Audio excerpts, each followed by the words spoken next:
Good morning everyone, welcome back to my channel. আশা করি তোমরা সবাই খুব ভালো আছো আর সুস্থ আছো। আজকে আমরা দুজনে কিন্তু অনেকটা সকাল সকাল ঘুম থেকে উঠে পড়েছি, প্রায় 6:30 মতন। ওর অফিসিয়াল কিছু কাজ ছিল, আর আমি তো এমনি প্রতিদিন সকালবেলা উঠে পড়ি। তো সকালবেলা ঘুম থেকে উঠে বাসি কাজ সেরে যেটা আমার সবার প্রথম কাজ থাকে সেটা হচ্ছে গোপোষণাকে ঘুম থেকে তুলে দেওয়া। তারপর ওর মুখটা সুন্দর করে একটু ভেজা গামছা দিয়ে মুছিয়ে দিয়ে তারপর দেখো ওকে খেতে দিয়ে দিয়েছি। তোমাদের তো বললামই যে আজকে আমরা দুজনেই অনেকটা সকাল সকাল উঠে পড়েছি।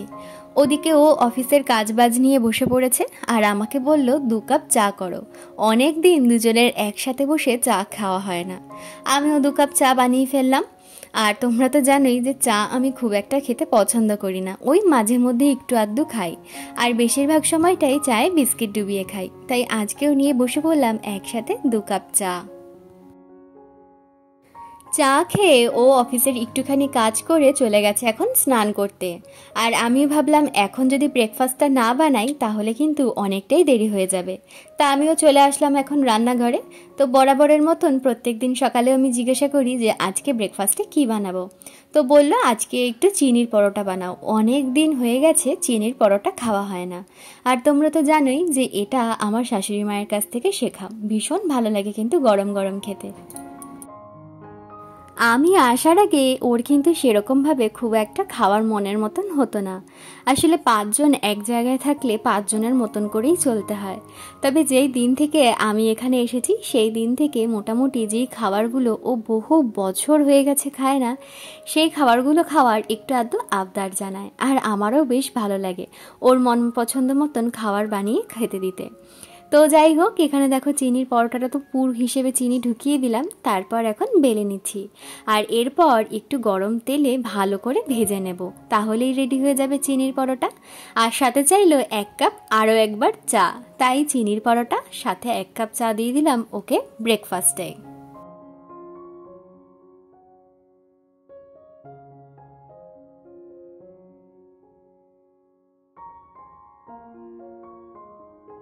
ব্রেকফাস্ট করে রেডি হয়ে গেছে আর এখন যাচ্ছে অফিসে। তবে অফিসে যাওয়ার আগে যে কাজটা প্রত্যেক দিন করে সেটা হচ্ছে পুজো দেওয়ার জন্য গাছ থেকে ফুল পেড়ে দেয়।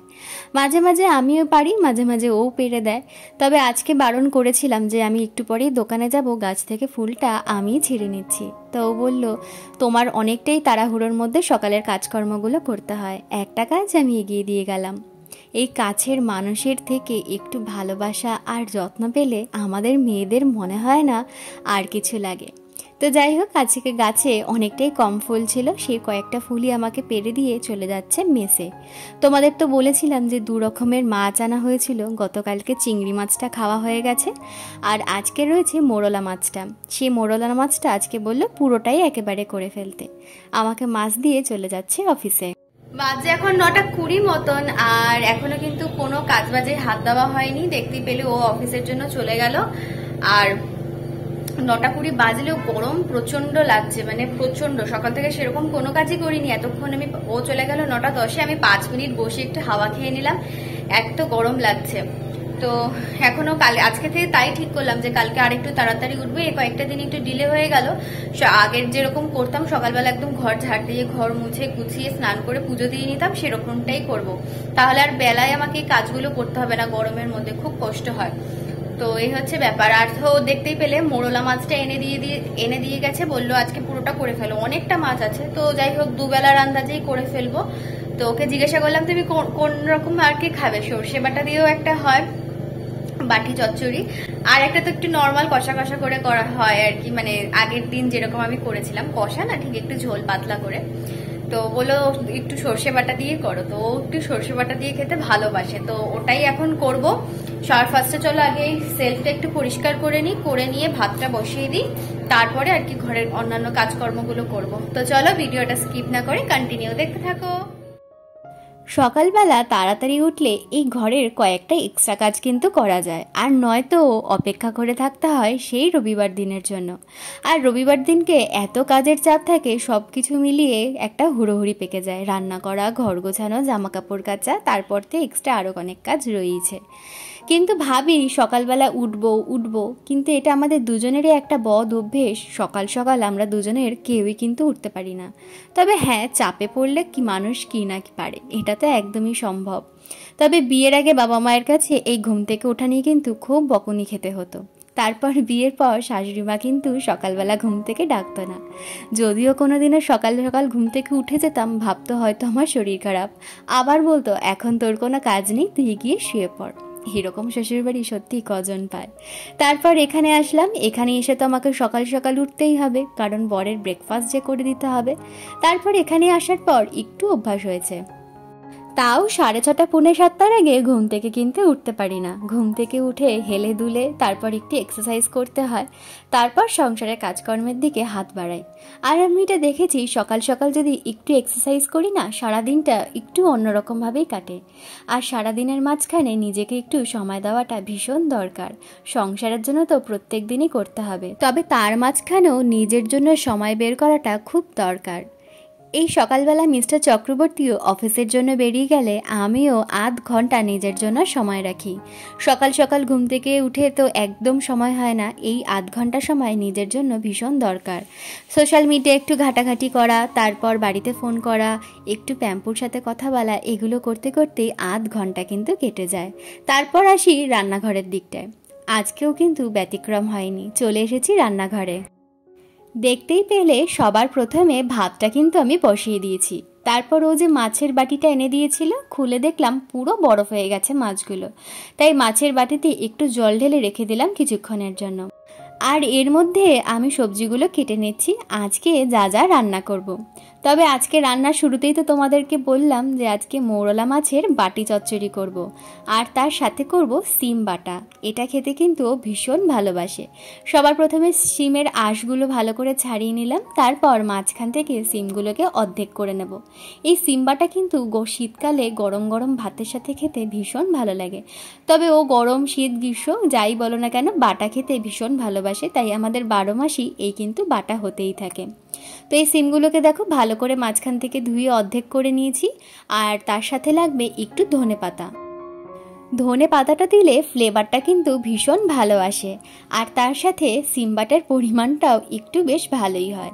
তো দোকান থেকে নিয়ে চলে এসেছি দেখো ধনেপাতা, আর মাঝখান থেকে ধনেপাতাগুলোকে ধুয়ে অর্ধেক করে নিচ্ছি।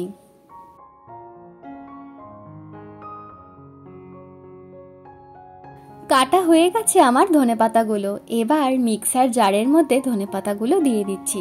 শুধু ধনেপাতা দিলেই কিন্তু হবে না, তার সাথে লাগবে বেশ কয়েক কোয়া রসুন, আর দিতে হবে কাঁচা লঙ্কা।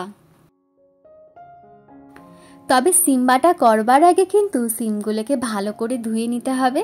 তারপর জলে 95% মতন সিমগুলোকে কিন্তু সিদ্ধ করে নিতে হবে। আর সিদ্ধ করার সাথে সাথেই কিন্তু মিক্সার জারে দিয়ে দেওয়া যাবে না, কিছুক্ষণ অপেক্ষা করে মানে সিমগুলোকে একটু ঠান্ডা করে নিয়ে তারপর কিন্তু মিক্স করে নিতে হবে। আর সিমগুলো মিক্স করবার সময় সামান্য পরিমাণে কিন্তু জল দিতে হবে, জল যাতে বেশি না হয়। জল বেশি হলে কিন্তু এই বাটাটা অনেকটাই পাতলা হয়ে যাবে। দেখালামই তোমাদেরকে যে সিম বাটা কিন্তু হয়ে গেছে, তবে কড়াইতে কালো জিরা ফোড়ন দিয়ে নাড়াটা বাকি আছে। আর এর মাঝখানেই আমি করে নিলাম সর্ষেটা মিক্সার, কারণ তোমাদের বললামই মৌরলা মাছের বাটি চচ্চড়ি করব সর্ষে বাটা দিয়ে, তার জন্য তো সর্ষেটা লাগবেই। তো রান্নার মাঝখানেই আমি এই সর্ষেটা কিন্তু বেটে নিলাম। আর মাছের মধ্যে একদম পাতলা পাতলা করে কিন্তু আলু দেবো বলে ঠিক করেছি, কারণ মিস্টার চক্রবর্তী খাবে ও একটু সর্ষে বাটা আর এই আলু দিয়ে কিন্তু ভাত খাবে, মাছ তো খায় না। তো সেই কারণের জন্য অল্প করে একটু আলু দিয়েছি। আর দিয়ে দিলাম সর্ষের তেল, নুন, হলুদ, যা যা দিতে হয় আর কি। এই সমস্ত মশলা দিয়ে বেশ কিছুক্ষণের জন্য রেখে নেব। আর তার মাঝখানে করে নেব সিম বাটাটা। আর যতক্ষণ রেখে দেব তার মধ্যে কিন্তু নুন, হলুদ, সর্ষেটা মাছের মধ্যে ভালো করে ম্যারিনেট হয়ে যাবে। আর তারপর খেতে কিন্তু ভীষণ ভালো লাগে। তো বাটিটা বললামই তোমাদেরকে যে একটুখানি ছোট হয়ে গেছে, আর একটা বড় বাটি নিয়ে এসেছি। ভালো করে এটাতে মেখে নিয়ে তারপর টিফিন বক্সে রেখে দেব। কড়াইতেও করতে পারতাম, তবে টিফিন বক্সে করলে না বেশ ভালো লাগে কিন্তু খেতে। আর এখানে মাখা হয়ে গেছে আমার কমপ্লিট। আর মাছ ঠাচ করে রান্নাঘর পরিষ্কার করে চলে এসেছি এখন ঘরটা ঝাড় দিতে। সকালবেলা একবার ঘর ঝাড় দিই, কিন্তু তারপরেও একটু টুকটাক কাজকর্ম থাকে, তারপর ঘরটা ঝাড় দিয়ে একবারে মুছে নিই আমি। ভাবছি কালকে থেকে আবার সকালবেলা উঠে ঘরের সমস্ত কাজবাজ একবারেই কমপ্লিট করে নেব। এই ঘর ঝাড় দেওয়া, ঘর মোছা, স্নান করে পুজোটা দিয়ে তারপর রান্নাঘরে ঢুকবো। তবে আজকেই কিন্তু করতে পারতাম, মানে সকালবেলা উঠে সমস্ত কাজবাজ সেরে রান্নাঘরে ঢুকতে পারতাম, করলাম না। তার কারণ আজকে মাছটা রান্না করবার ছিল, আর মাছটা রান্না করলে মাছের জল, তেল, মশলা তো একটু গায়ে ছিটবেই, আর সেটা না আমি স্নান না করলে ভালো লাগে না। তো সেই কারণের জন্য ভাবলাম আজকেই লাস্ট মাছ ছিল, মাছটা রান্না করে নিলাম। কালকে থেকে আবার সকালবেলা উঠে ঘরের সমস্ত কাজবাজ করব, কারণ যা গরম পড়েছে এই বেলায় করতে গেলে ভীষণ কষ্ট হয় গরমে। তো যাই হোক, দেখো তোমাদের সাথে কথা বলতে বলতে কিন্তু আমার সমস্ত কাজবাজই হয়ে গেছে কমপ্লিট। ঘর ঝাড় দেওয়া, ঘর মোছা, তবে অনেকটাই কিন্তু দেরি হয়ে গেছে আজকে। তো স্নান করে উঠে পুজো দিতে না দিতেই দেখলাম মিস্টার চক্রবর্তী কিন্তু চলে এসেছে, হাতে করে একটা ডিম। তো ওকে এখন একটা ডিমের অমলেট করে দিতে হবে, কারণ তোমাদের তো বললামই যে ও মাছ কিন্তু খায় না। আর এখানে সিম বাটা, মাছ, ডিম কিন্তু রেডি। তাহলে আজকে এখানেই শেষ করলাম। ভালো লাগলে অবশ্যই আমার চ্যানেলটা সাবস্ক্রাইব করে দিয়ে পাশে থেকো, আর একটু বেশি ভালো লাগলে একটা লাইক করে দিও। টাটা।